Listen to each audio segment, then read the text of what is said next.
So, hello everyone, and welcome on this sunny, wonderful spring day to our webinar on Agile and Scrum. My name is Oksana. I'm a member of the Fearless into Tech Association, and it's like our non-profit volunteer-driven association, and we try to unite women without a technical background to help them start like the adventure in coding. And we try to organize so-called learning circles using working out loud method and to empower those who are interested in IT, no matter who you are, and learn some new skills through sharing and networking. And today I'm very happy to see my team here. And our presenter, Ida Borberg, who's going to deliver the topic. So I won't take a lot of time and we'll pass the word to her. Hello, Ida. Thank you. Thank you for having me here. Just gonna share my screen. See if it could be. So, do you see my screen? Yes. Great. All right. And I see you over here. All right. So, welcome to the webinar, What the Tech is Scrum. I'm really happy to be here today. I'm also a little nervous. I haven't been speaking English for a while, and I'm also quite new to Scrum actually. So I'm also kind of a experienced newbie, I would say. So, but I feel like this is a very safe environment for me to explain what Scrum is to you guys. And I just want to say, if you have any questions or anything, just post them in the chat, and I'll see if I can answer them in the end. But I'm also still a Scrum newbie, experienced Scrum newbie, I would say. So I will just tell a little bit about myself before we start. I would also like to know a little bit more about you. But my name is Ida Borberg. I am 27 years old, and I live in Copenhagen. And when I made this slide the other day, I was like, I want to tell more about myself, but I think because of this whole Corona thing, I feel like, what am I actually doing, you know? But I can tell you that I miss dancing, because I used to love doing that, and I miss concerts and hanging out with multiple friends and all those kind of things, and my family as well, travel, all that kind of stuff that you probably also miss. But I just felt like when I had to describe myself, I was like, what am I actually doing? What do I like? Because we're just here at home. But I'm also really happy that we can have this online webinar together, even though. So maybe one day in real life would be cool. But I work as a Scrum Master, full-time Scrum Master for 3 teams. Soon it will be 2 teams. It's a bit too much for 3. And I work for a company called DBC Digital. It's the Danish Bibliography Center. So we make all kinds of products for the Danish libraries all around the country, and products to make people read more books or be inspired to read more books or watch movies or e-content. Also products to children, all those kind of things. Maybe you know some of the products, Filmstriben and so on, but that's what we're developing at DBC. I have an education. I have a master in software development design at ITU, where I studied with Cupra. And I finished last summer, so in the summer of 2020. So throughout this master's, I learned to code and algorithms and database design and all these kind of IT things, and I didn't know anything about it before I studied that master. But I got also introduced to Agile development and Scrum, and I took a course there. I think it was called industrial Scrum Master training where I got a Scrum Master certification, and I tried how it was like to be a Scrum Master with some bachelor students, and we had a problem. Long story short, that's where I got interested in Scrum. But I've also studied communication and performance design, so humanities, which is not technical at all. Okay, so I would like to hear, what do you do for a living? Are you a student? What are you studying? Are you a full-time employee, or are you looking for a job? So because I know it's a little bit awkward to unmute when we're online, I created this Mentimeter. So you can just go to menti.com and use this code, and then just write down what you're doing in your everyday life.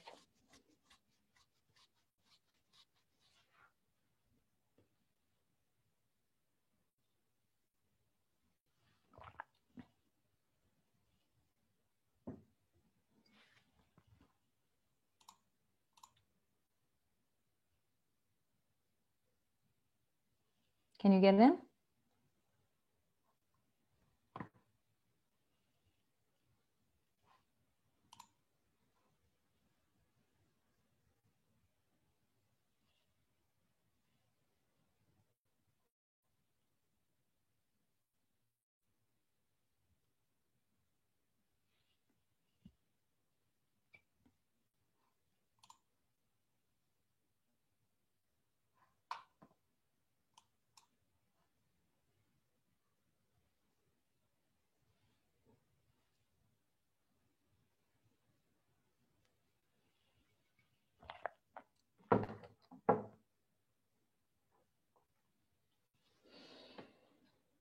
So we have two who's looking for a job, new to Scrum.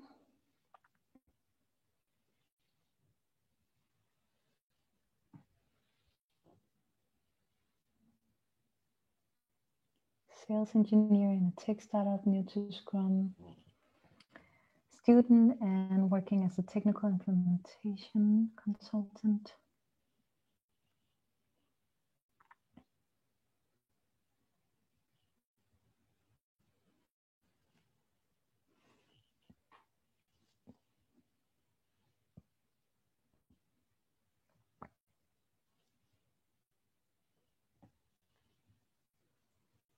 Just wait a couple of more seconds.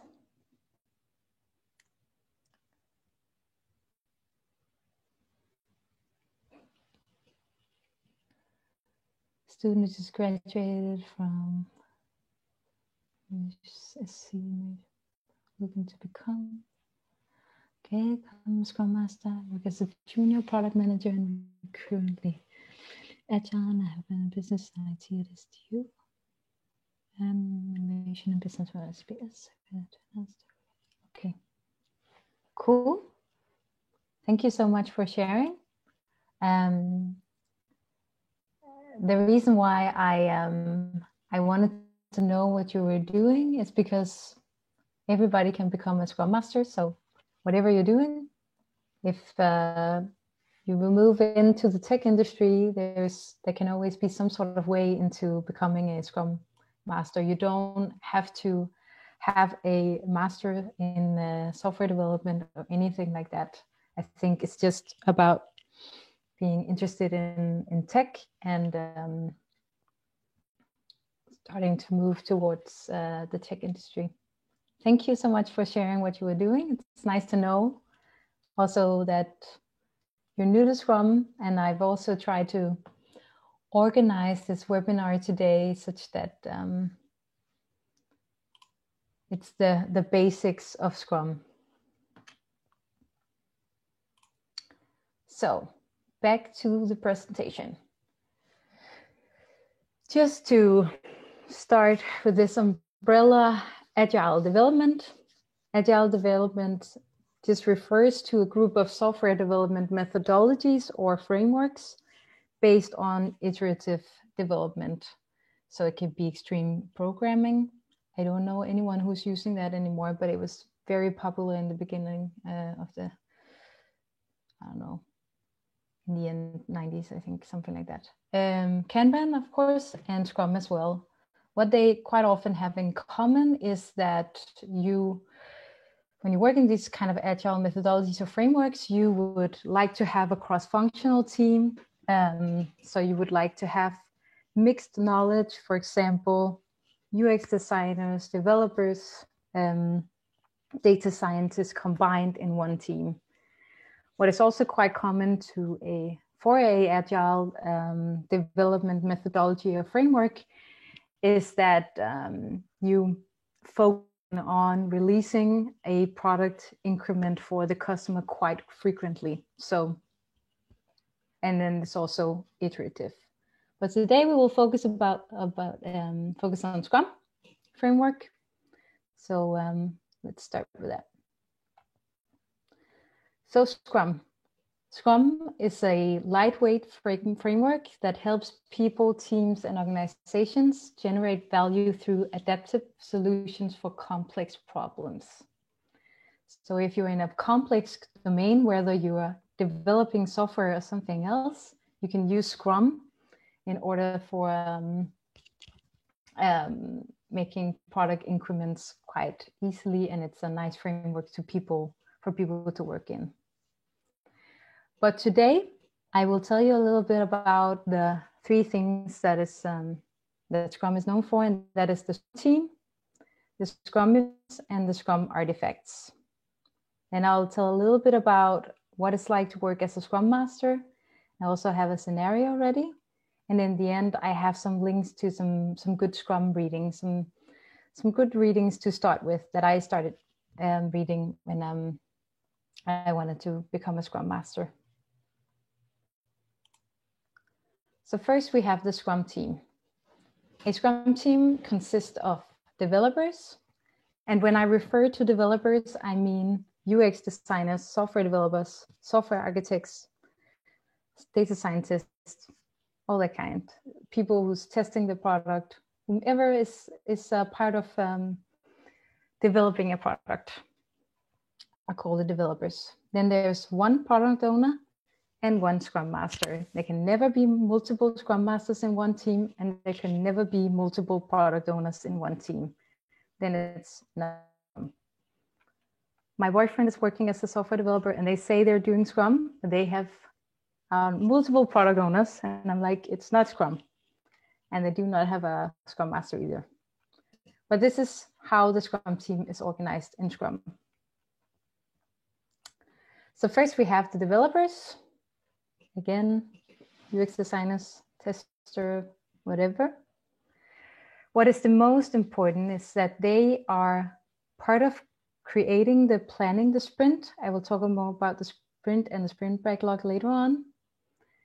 They're ensuring that you're having quality that is adhering to a definition of done. It's a Scrum artifact that I will tell you more about later. They're adapting their plan each day toward the sprint goal. You always have a goal for the sprint. And they're holding each other accountable as professionals. But the way I see what is important for developers is that they can focus on developing the product, that they have time and to focus on that, and that they can organize themselves how they would like to work and make the solutions. So they are a self-organizing team, which is really important and can sometimes be hard for people in the organization to understand that you should not tell them what to do. They know that themselves. Then you have a product owner who's accountable for maximizing the value of the product. The way I see the product owner is that they represent the stakeholders. They are prioritizing the work, or the user stories or tasks. They're ensuring that the whole communication of the product goal is clear to the developers. If there's something the developers are unsure about, they should clarify it. So the way I see the product owner is the business.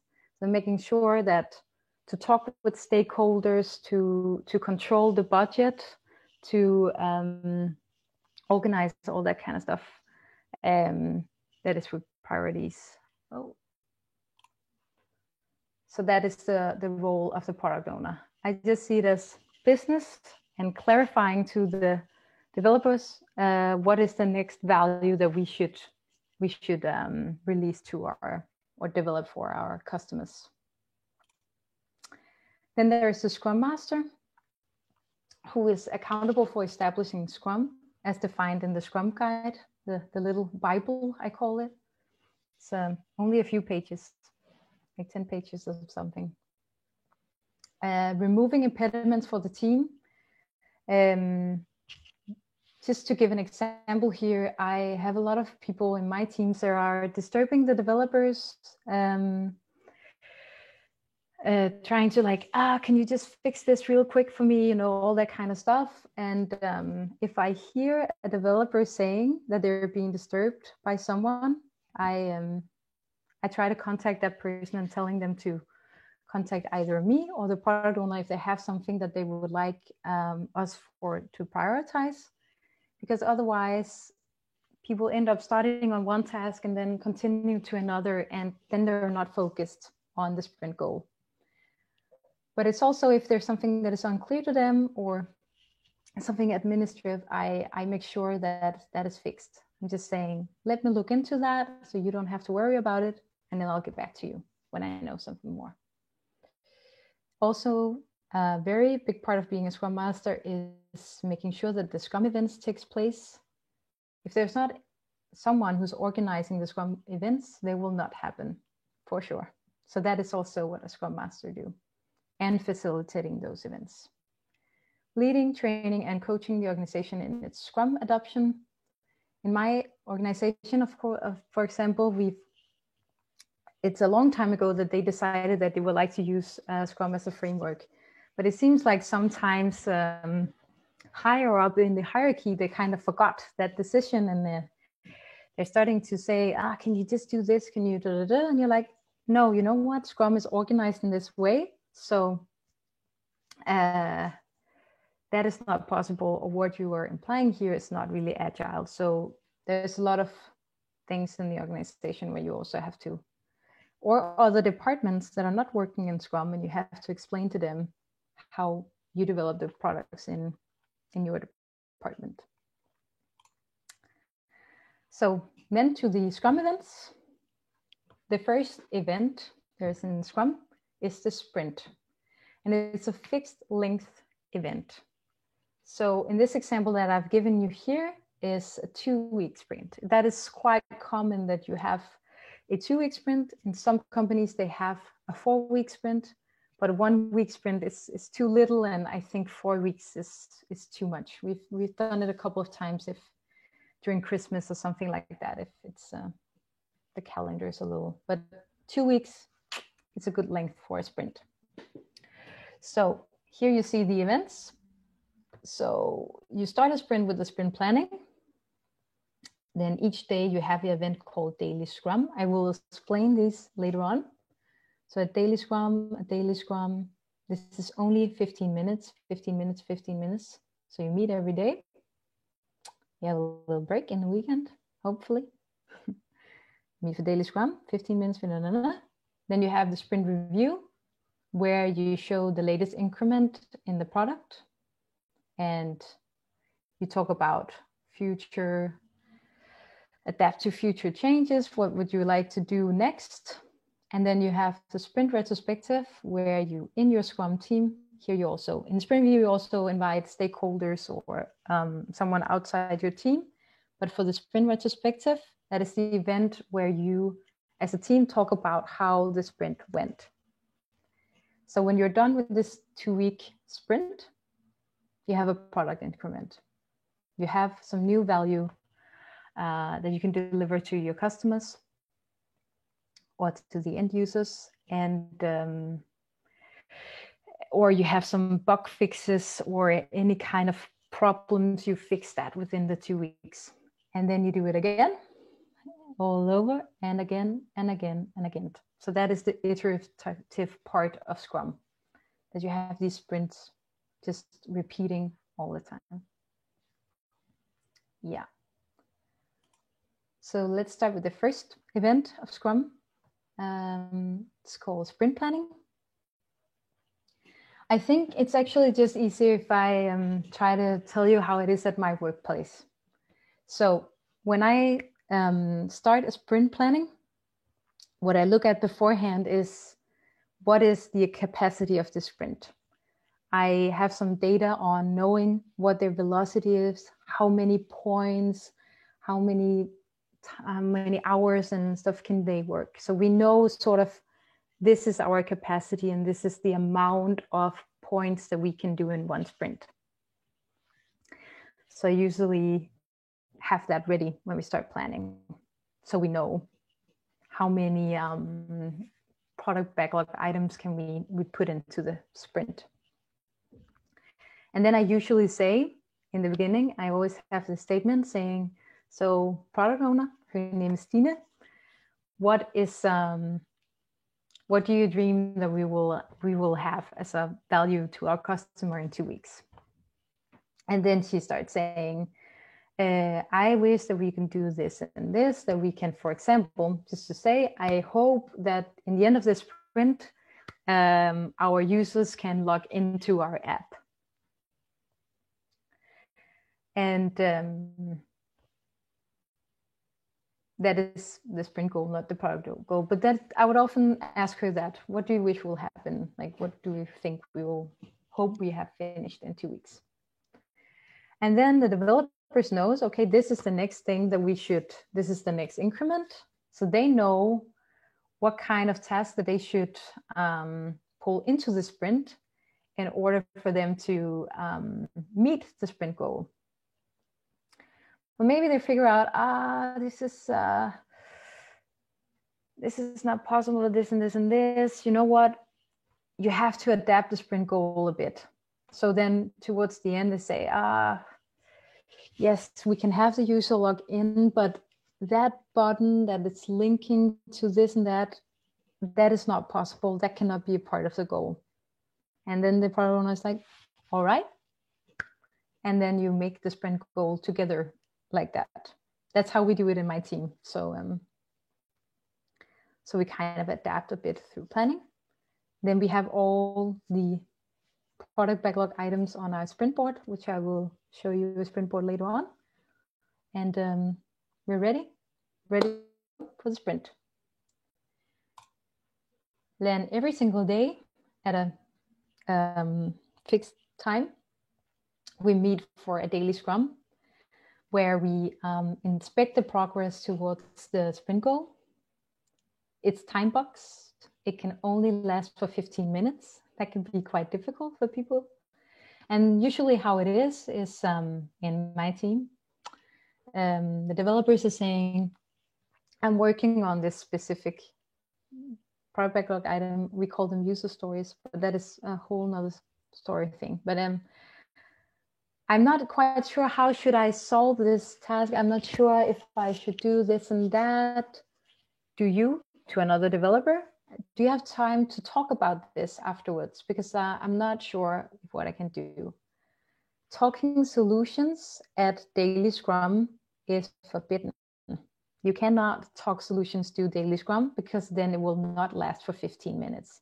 And a lot of people who's not really interested in hearing the whole solution or this idea that another developer or third developer have, they will waste their time.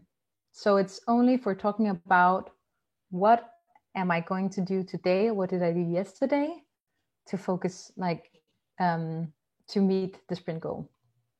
It can be a quite challenge for all of us in the Scrum team to focus on the sprint goal. For the product owner, for me, for developers sometimes, because you just get focused on this specific thing that you're making, but you forget that it's actually a part of a bigger goal. So that is quite a challenge that I'm working on right now. Because this is why you have this 15 minutes every single day to track progress. In the end of the sprint, you have the sprint review, where you inspect the outcome of the sprint and determine future adaptations. The Scrum team presents the result of their work to key stakeholders, and progress towards a product goal is discussed. The way I facilitate it right now, I always ask beforehand, a couple of days before, some of the developers. I ask them, would you like to show this new functionality? Or I also have some UX designers in my team. Would you like to show this design that the developers will implement in 2 weeks? So we have this half an hour where we show what we've completed in 2 weeks, and also quite a lot some bug fixes in the code, something that is some end users have contacted us saying this link is not working, and then it's fixed after 2 weeks and stuff like that. So I see this event as a sort of celebration, and I like to facilitate it in a way where I like popping a champagne and saying, look what we completed in 2 weeks. And it's quite amazing sometimes what people can develop in 2 weeks. Oh, so I call this the celebration event. Then after you've had the sprint review, you have the sprint retrospective. And here you look at how the sprint went, because a lot of things can, of course, go wrong or also go really well in a sprint. And it's important that you constantly look at the process and how the people in your team are working together, and whatever that you discuss that right away, and you do that in the end of the sprint. So every 2 weeks you meet to talk about what went well and what didn't, or what should we keep doing, or what should we try to do. And this is my favorite event to facilitate, because it's a very, you have to kind of facilitate in a way where people are stepping into this very vulnerable room, actually, for them to say, I feel like this happened in this sprint and it didn't feel nice, or these people are disturbing me and I couldn't move forward, or we had some problems with the product, we didn't complete the sprint goal, and kind of look at how can we improve. So how can we learn from this sprint to get even better in the next sprint? It's not always that you, in the end of a sprint, at a retrospective, can say, how can we improve? Sometimes you just need to kind of just talk about what happened in these 2 weeks. And it's also very important to see what went well and kind of give yourself a pat on the shoulder for well done, So there are many ways to facilitate this event, and I like to read books about how you can facilitate this kind of retrospective and all these different templates, because, yeah, my favorite event. I don't think it's the developer's favorite event, but some quite good stuff come from this event, where you can make it a better place for everybody, or a better team to work in. So we're getting to the Scrum artifacts. Now you've heard of the Scrum team and the roles of Scrum and the different events of Scrum. And now we're at the Scrum artifacts. So the first one is the product backlog that I mentioned a couple of times. This is the product backlog that the product owner is responsible for. So usually you have some sort of, we use Jira, where you can see all the different sprints, and then maybe you have some, I call these user stories, but product backlog items, small tasks that you have refined with the developers, typically a meeting during the sprint, before planning, of course, where the product owner talks to the developers about, I think that this will be the next increment that we should do. How should we do it? And they write different stories about how to solve it technically, and how to basically having this product increment in small stories. So usually when you look at product backlog, you have something here that is very refined for the next couple of sprints. But down here, you have maybe some placeholder stories where you're like, we think in the future that we will work on this, but we're not sure yet what it will be, but we have it down here. So we just know this epic. And quite sometimes it's like, then you look at this and you're like, oh, that's not the reality anymore. So we're not going to do it. Because in Agile, you would like to adapt to reality all the time. So if suddenly you discover this is not what the end users want anymore, or we were wrong, just kick it out and look at something else. So you're not developing the wrong thing. Then there's the sprint backlog. I just call it the sprint board. This is the board you're looking at during daily Scrum. So the developers here, oh, I can't do that now. Moving around, they have access to the board. So they're saying, now this is in progress, this is in code review. Would you please look at this piece of code? When it's in test here, we have a manual test person in our team who's testing if it's actually working as it should. And then when it has met the definition of done, you move the story to done. And then you quite often also have the sprint goal. So you can always see that this is the goal. And even though it's written, it's quite easy to forget what is it actually that we want to complete in the sprint. Yeah. And then the last Scrum artifact, which is the increment. I think I've said it a couple of times. When you have a completed sprint, you would like to have a product increment. But another part of Scrum is the definition of done, because how can we ensure that our product increment have a certain quality? How can we assure that each product backlog item meets a certain quality? So we have a definition of done, and I've just pointed out some the things that we have in ours. So it's a formal description of the state of the increment when it meets the quality measures required for the product. So we, for example, have the acceptance criteria and the user story is met for this specific user story. That as an end user, I would like to be able to log in. You have a certain acceptance criteria for that. That should be met before the user story is done. We also have that the code should be reviewed.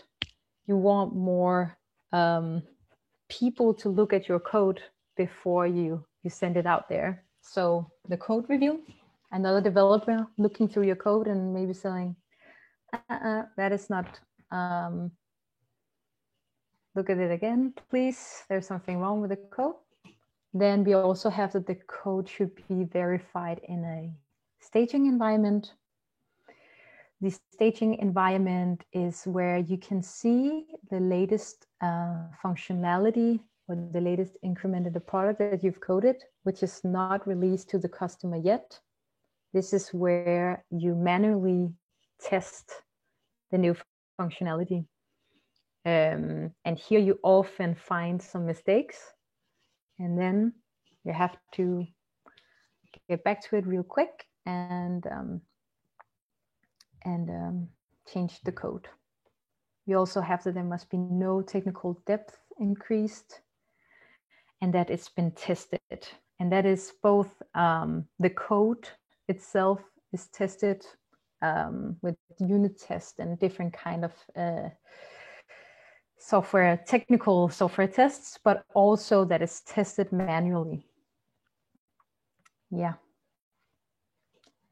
So that was actually Scrum for you. I think before I start talking about what it's like to work as a Scrum Master, I just want to check if there's any questions. Yes, there are a few. Yeah. So first question is from Stefan, who asks, who in the team you showed is responsible for quality testing in both functional and technical aspects? Because the delivered product should fulfill the end user requirements defined in the user story. Yeah. So who's responsible for quality testing? For quality testing? Mm-hmm. It's mainly not, when I'm saying developers, I mean both the software developers. So in the definition of done, you could, for example, have, we also have that every time you are coding new functionality, you should do a unit test. I think also sometimes they're doing some sort of, for example, if you're working in the UI of the whole software, the front end part of it, you're maybe also running a Cypress test, and it's the software developer's responsibility to write those tests or to test them with a certain tool. And that's why you have the definition of done, because in the definition of done, it could say that it should be, you should have run a Cypress test, you should have run a unit test on the new functionality before you can put this specific user story into done. So if that is not happening, the user story is not done, or the item is not done. For the more, if you're in the front end part of the web application, for example, you quite often also have a manual tester who's checking if it's living up to the acceptance criteria, and also certain other qualities. But it's the technical things is the software developers, and they have agreed in their software development team, in this self-organizing team, that they believe that the quality should be this and this and this, that it should be tested in this certain way. And they write that down in the definition of done, and the product owner also approves it. I hope that answered the question, but the whole quality assurance is within the definition of done. Thanks a lot. Second question is, how long does a normal sprint last? And probably it does depend. How long? How long? I can only say that in my organization, all the Scrum teams that we have, the sprint length is 2 weeks. But based on what criteria you can extend it or shorten?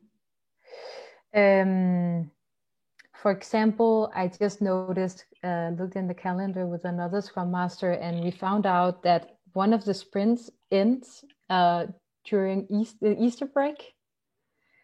And so we were kind of like, should we just have a 1 week sprint, or should we extend the sprint with 1 more week, such that you have 1 week where you're working, and then Easter break, and then 1 more week. It's a bit clumsy, but there's really no way around it when there's these holy days or vacation or something like that. And yeah, vacation is just bad for planning, but that's how it is. So those kind of circumstances, we extend the sprint. Sure, thanks a lot. So the next question is, what's your best practice to keep that focus on the goal of the daily Scrum? Because you said it's the point you're paying a lot of attention to. Yeah. I have, we've agreed in one of my teams after a retrospective, actually, to midway in the sprint to stop and have a 15 minutes meeting where we talk about midway how it's actually going with the sprint goal. Do we believe that we can complete it? Is there something that is not going to be, kind of talk about it? What can we do in order to reach the goal? should someone who's actually working on something else, should they help, or would that not help? So that is one of the things that I do. I can also show you, I don't know how you say this in English, but the rebus, I try to make, you know, this is a bug fix on, and one of our components in our product that I try to draw. And this is a design on helping section in one of our products. So that looks really funny. I'm trying, and then I'm saying, guess the sprint goal from the drawings. And it's just another way to get their attention on the sprint goals, to talk about it, because they think it's quite fun. And I think they also realize through humor, I forgot the sprint goal. So that's how I try to find all these weird ways, and I try to use some humor to make them remember the sprint goal.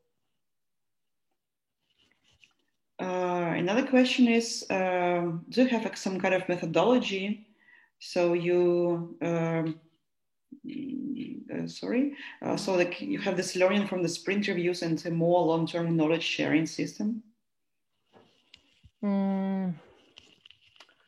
So, sorry, I don't think I could hear it. Do you have some kind of methodology to retrofit the learnings from the sprint reviews into some kind of long-term knowledge sharing system? Yeah. See, that is actually what is really smart about us being online right now, because some of the tools that I use, they just keep the history and the information. So, for example, in retrospective, where there's all these sort of things that comes up, I can always go back in the history and see what people wrote on their post-its, which I couldn't when we were in real life. But back then, every time I had a retrospective, I had my own little document where I wrote down our findings and what we would like to improve and other kind of things. So I can always go back and see, okay, we're getting to this problem all the time, constantly.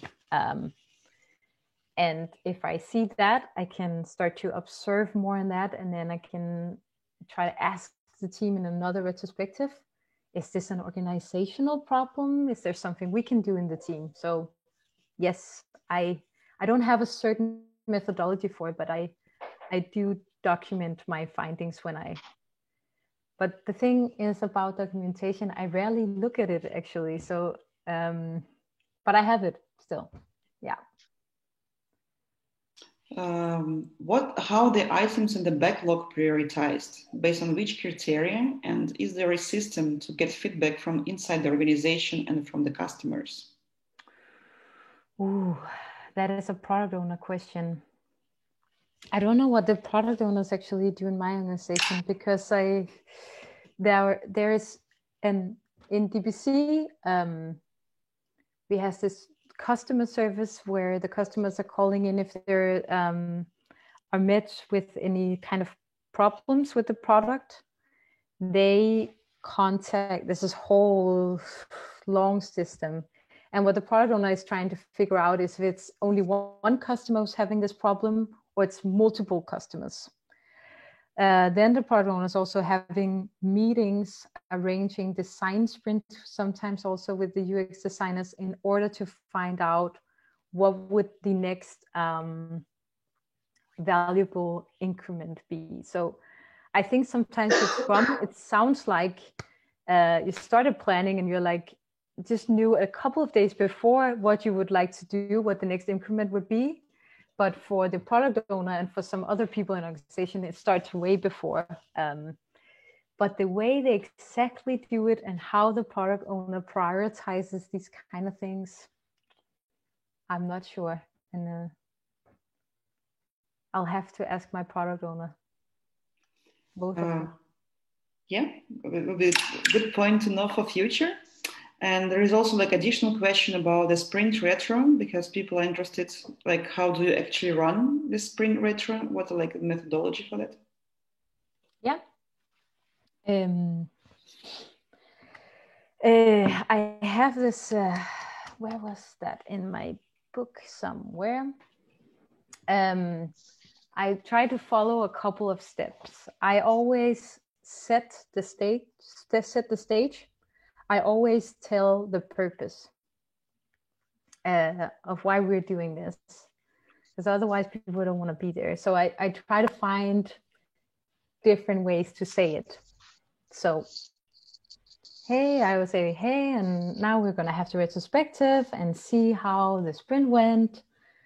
And then I would typically say, I would explain to them what we talked about in the last sprint retrospective quite often, to start their thinking about, did we improve? So I quite often say, oh, in the last sprint retrospective, we talked about this and this and this that went well. We also talked about that this we would like to change. We have actually tried to improve this. How did that go? You know, and then I would have this board ready. And there's millions of templates on how you can organize your board. There's the keep, try, stop. There's a what went well, what didn't. There's different kind of radars you can use. I try to do different stuff here. So I've also tried once where I asked them if that they should for 5 minutes mute it, reflect on what kind of car they think that the last sprint was. Just because I want to try something new. But usually I have different columns where people post, and then I give them a couple of minutes to write the post and to reflect. And then we meet, and then I ask, who wrote this post? Would you elaborate a bit more? And we talk about it. And then when one person is saying something, then the others start to say, yeah, I also feel like this is, and then if I can see from that conversation, okay, here is something, this could actually be an action item that we could work on. I say that in the end. So is this something we should try to do? And people are like, yeah, good idea. And then I try to find a way for us to improve that. And I always ask if there's someone who would like to say something in the end. And then I close the retro. It's very important to find a way to close it. Mm-hmm. One more question. How much buffer do you set during planning for bugs? If you set any buffer at all, how many bugs in percentage should have any healthy backlog? Oh, the buffer question. You know what? I don't know exactly. I don't feel like we've found an exact percentage buffer that works for us. What I can say is that we give our user stories story points. So we have 1 point, 3 points, 5 points, 8, 13. And we say that 1 point is 1 day, and then there's 3 days, 5 days. So the reason why we don't have 2 days, for example, is because it's better to round up a little bit, because people are very optimistic. So that is how we use the story points in my organization. I'm not sure if that's the best idea. I just know that if the developers have 14 or 2 weeks, but 10 working days, they can only have 7 story points, because there will be surprises during the sprint, and you want air for surprises. There will be meetings that they have to attend to. So they will actually spend 3 days, no, not 3 days, but 3 days doing other stuff than actually developing. And that is how we calculate it at DFDC. And sometimes a software developer can complete 10 points because everybody else was at vacation and they had a lot of free time or a lot of time to focus. Other times things are happening in one of our products and they can't figure out what is wrong, and then they can't complete the story points. So yeah, we don't have a certain percentage, but we have a certain way of calculating the different story points. But the whole estimating field within Agile, it's a huge topic on how to do that. Mm-hmm.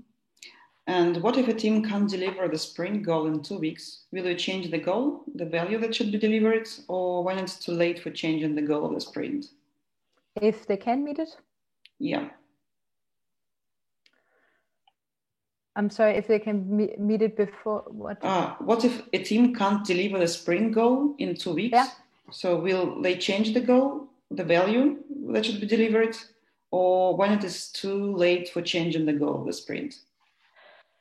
I think we are not changing the goal. I talked to an Agile coach at one point, and she said that in 50% of the time, you're actually not meeting the sprint goal because something else happened, an emergency, or it was just too big for you to happen. And I don't want to, I think we could change the sprint goal in my team, but I feel like when should you do that? When would the right time? I don't want to tell the developers you're failing. So now we're changing the sprint goal scope. Maybe there's a good way to do that, but we're just in the end at sprint review, I'm always revisiting the sprint goal. And I think it's more important to talk about why we didn't reach the sprint goal instead of changing it. But I think some people would disagree with me. But fair enough. Another thing, also important question, do you meet any resistance in the team to the Scrum ceremonies? If so, which roles are less willing to participate, and how do you deal with such resistance? How do I deal with that? Facilitation. I have met some developers, especially in the beginning when I started at the company, that I felt were a little skeptical, because I think I like post-its and I like making drawings and that kind of stuff, because I like to create a certain third language with the Scrum team. And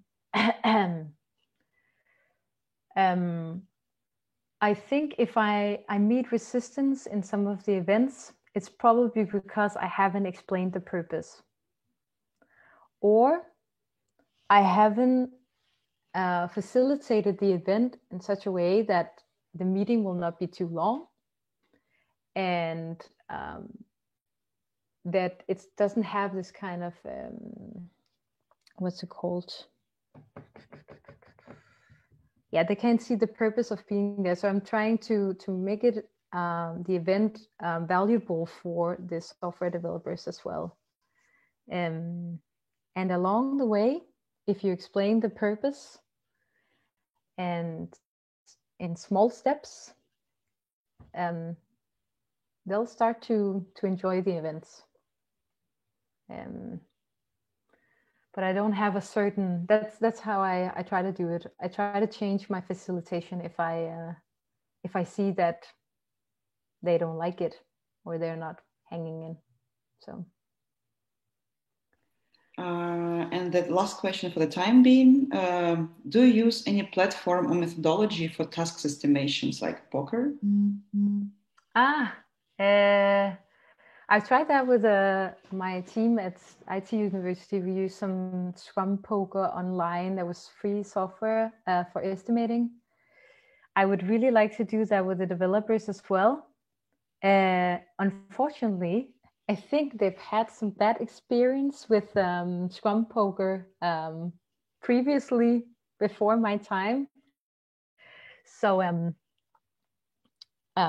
right now, when we're estimating, I'm trying to ask a question like, so this task that you have in front of you, or user story, is that bigger or smaller than the last user story that you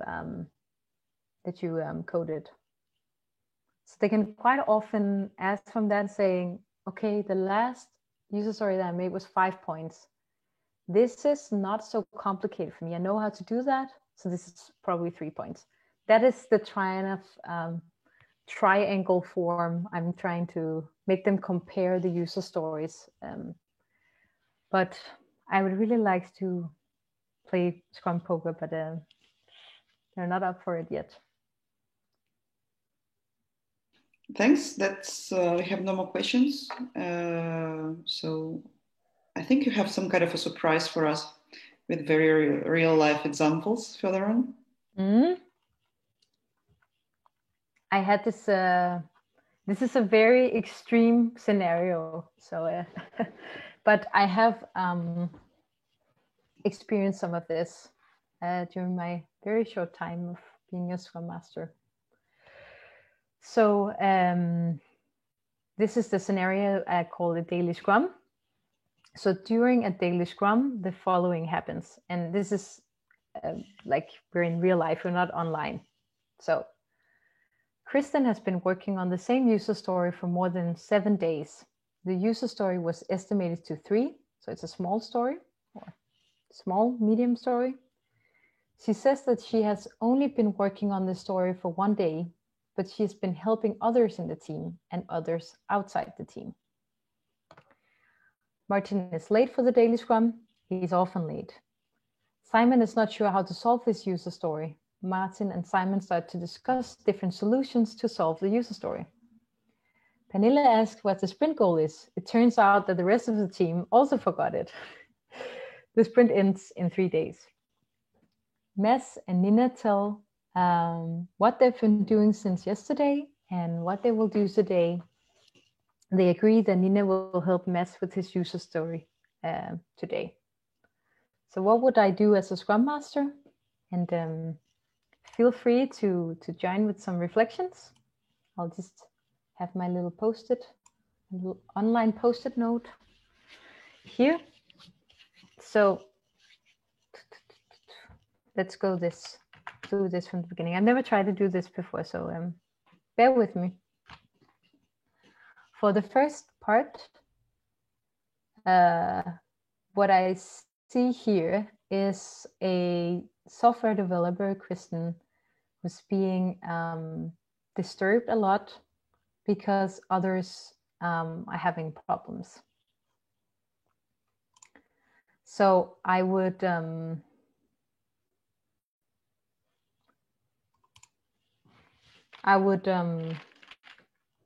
talk to Kristen about who is disturbing her and what kind of questions they ask her.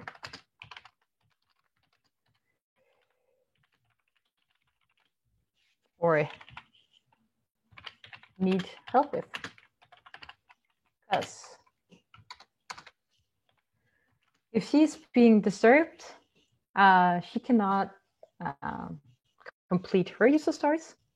If there are others in the teams that need help with a lot, it shows me that either we need some more resources, but I don't think that anyone in my organization would say, yeah, we just hire a new software developer because they're very expensive. But it could indicate it, or that some other software developers need a course in some sort of technology. If I can try to investigate this, figure it out, I can talk to some other people in the organization about, you know, it seems like Kristen is disturbed about this specific thing all the time. Can we find a way where we can knowledge share, or we can take these other developers to a course or something like that? And I would also ask more in depth with Kristen, like, what is it you need help with? Do you have anything you would like that you would do? Please. There's nothing right or wrong. Yeah, we have a few suggestions. Yeah. So first is like to suggest to Christine to reach out to you to keep colleagues from coming to her for help so she can focus on her work. Yeah. And then to schedule a meeting with Martin to ask him why he's late to the meetings, to assess if he's late because he doesn't see the value of the sessions. Yeah. And Simon and Martin should be reminded that they don't need to solve the user story, but focus on the goal. Why he is late. Yeah. Number 3. So what would you say with Martin and Simon? Sorry. So they should be reminded that they don't need to solve the user story, but focus on the goal.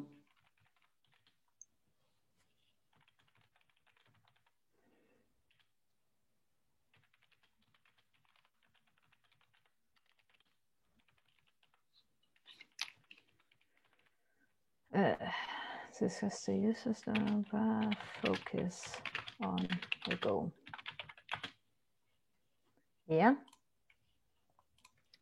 I would do the same in number 2. I was asking why it's late. I think in this situation, I would also say daily Scrum is not for solutions, not, yeah, made for a solution talk. Can you chat about a solution after the meeting? After the Scrum event, sorry. Daily. Any other comments? Yes, 2 participants say that it's the issue about the goal. So why the team forgot the goal? It should be clear from the start and should be transparent and possibly visible. And maybe it was too big for them. Mm-hmm. And I'm sorry, the team, like maybe it's my problem, but I don't see your post-its either. What you're typing there? No. Is it any other can see it? I think I know why. I'll just share again. Can you see it now? I think you're muted. Oh, yeah, now I can see it. Cool. And I'm sorry if it's a little bit annoying with me typing on the keyboard, but I just thought it would be nice for you to see it on the screen. Yes, sure. The goal is visible, so find a way to show the goal. Yep. And make it clear and transparent. Make it. Yeah, definitely. And Mels and Nina seem to have understood the goal of the daily Scrum.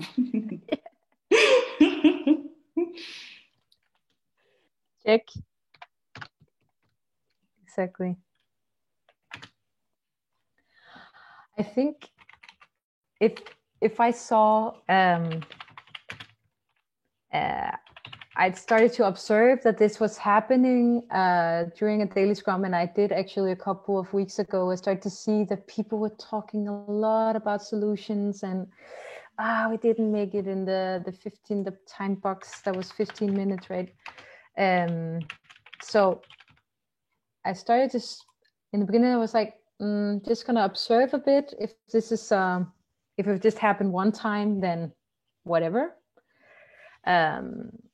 But then it happened like almost every day. And then at the retrospective, I put a poster where I said, I'm starting to observe that we're talking a bit solutions at daily, and I actually have another daily scrum after our daily scrum. So it's a little bit stressful for me. And I also think that it's annoying to listen to this solution talk, and they're all like, yeah, that is not, and that helped, and it stopped.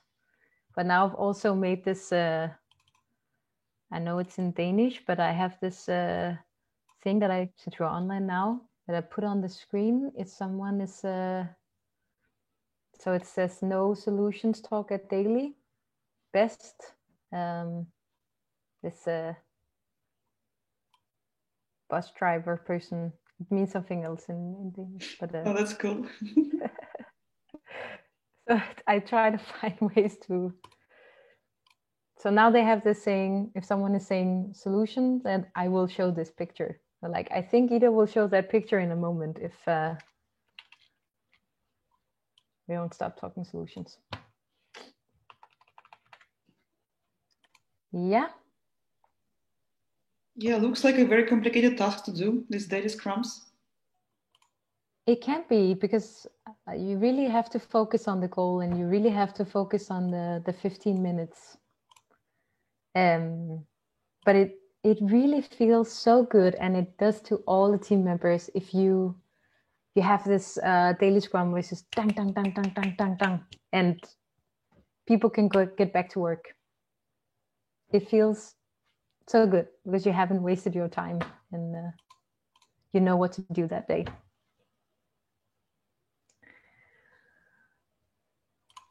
Yeah, I think it was quite useful to understand what is like the daily life of the Scrum Master. I have some other scenarios as well, but I also thought that people maybe would like some dinner now that it's past 7. Oh yeah, we are approaching to our deadline. It was quite an interesting discussion. Exactly. Maybe I should have time boxed this. I have some links, but maybe I can send that to you in some way. Yeah, but I think we can post them. We will share the recording of this video later on our Facebook and LinkedIn. And I think we will post the links also as in comments to this, so everybody can get access to that. Cool. There is one more question to you. Yeah. From what you have seen, do you think that these daily scrums and overall using the Scrum framework objectively increases productivity in the team? Yes, most of it does. Because you constantly inspect and adapt the way you work. You constantly try to work better. And so it can really, yeah. I've been a part of a team that we started a couple of months ago, who is only focusing. We have multiple products in my organization, and it's not like every single sprint that we're only working on one product. It's simply not possible with the way everything's organized. But I have one team that's only working on one product, and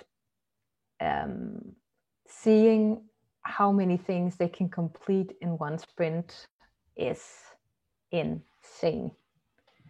How much functionality they can make, and the way I see them, the way they work together, so self-organized, so and the way things are prioritized, I'm like, damn, this framework, it really, really works.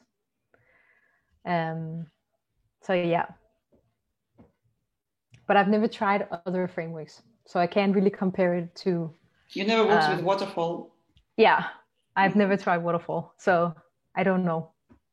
I've just heard a lot of bad things about it. But I've also joined the Scrum site. Yes, Ida, thank you so much for this very interesting presentation. If somebody has extra questions, you're free to post them now before we finish. But I think, at least for me, it was super relevant to hear and to get more into Agile and Scrum and to see some kind of real life examples of what the Scrum Master is doing. So like demystifying the process. And it was very interesting to listen to you. So I'm really grateful for you to join us today. Thank you. And for everyone else, please, we will post the recording of this webinar very soon to our Facebook and LinkedIn page. So you can get it there and look once again. And follow us on our social media. Looking forward to seeing you in our further events. Yes, and our YouTube channel. So thanks for the comment. I will definitely join more of your events. I think it's a very cool association. I really like the concept. So thank you for having me here as well, and telling me about this association, because I didn't know of it beforehand. And then very cool. Yeah, I think we'll like work together much more often. I hope so. So to all the women, I congratulate with the upcoming International Women's Day. Yes, 8th of March on Monday. And thank you everyone for your attention. See you soon. Yes, see you soon. Thank you. Thank you.